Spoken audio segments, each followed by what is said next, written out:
اگر آپ کے ناخن دیکھنے میں ایسے نظر آتے ہیں تو اس چیز کی علامت ہے کہ آپ کے جسم میں خون کی کمی جیسے آئرن ڈیفیشنسی انیمیا وہ ہو سکتا ہے۔ اس کے اندر ناخن بہت زیادہ ایزیلی ٹوٹتے ہیں جنہیں برٹل نیلز بولا جاتا ہے۔ ناخنوں کی جو شکل ہے وہ چمچ کی طرح ہو جاتی ہے جسے سپون شیپ نیلز یا میڈیکل ٹرمز میں کائلونائکیا بولتے ہیں۔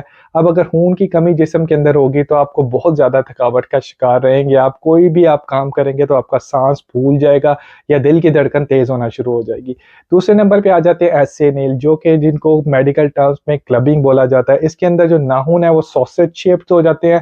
جو ناخنوں کا جو اینگل اگر آپ ایسے کر کے دیکھیں تو درمیان میں جو ڈائمنڈ شیپڈ اینگل ہوتا ہے وہ ختم ہو جاتا ہے۔ یہ جسم کے 3 میجر اعضاء کی بیماریوں کے بارے میں نشاندہی دیتی ہیں، جس میں آ جاتا ہے آپ کا دل، آپ کے پھیپھڑے، آپ کی انتڑیاں اور آپ کا جگر۔ اگر کسی کو یہ ناخن ہو تو فوراً اپنے قریبی ڈاکٹر سے رجوع کر کے دیکھیں کہ کیا اس کی وجہ پیچھے کیا ہے۔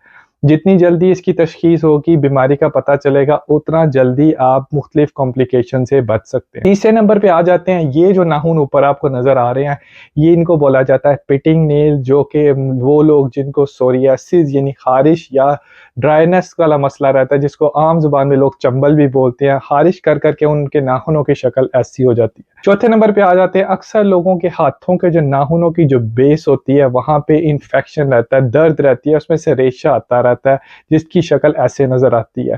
اگر کسی کو یہ ساری علامات ہوں، ان کے ناخن ایسے دکھنے میں نظر آئیں تو ضرور اپنے قریبی ڈاکٹر سے مشورہ کریں تاکہ آپ کو پتہ چلے کہ بیماری کی وجہ کیا ہے اور اس کا جلدی علاج شروع کیا جائے۔ اگر آپ کو ویڈیو اچھی لگے تو دوسرے لوگوں سے ضرور شیئر کیجیے اور میرے چینل کو سبسکرائب اور فالو کیجیے۔